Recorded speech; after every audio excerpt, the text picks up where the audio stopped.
सभी भाई बहनों को जय मसीह की।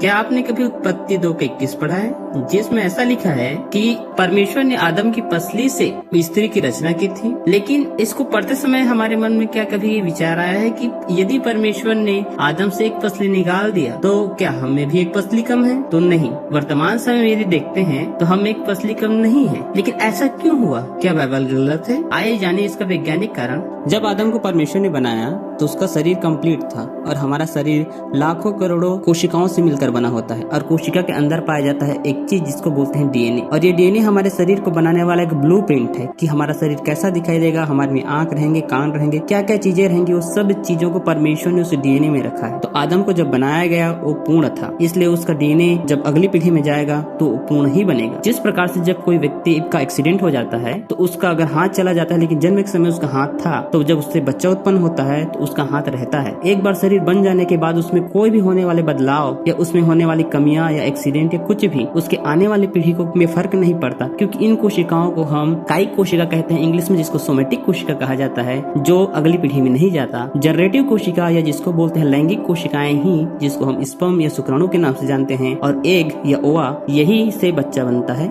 इस कारण उसमें डीएनए पूर्ण है, इसलिए जब वो बच्चा बनेगा तो वो पूर्ण ही रहेगा।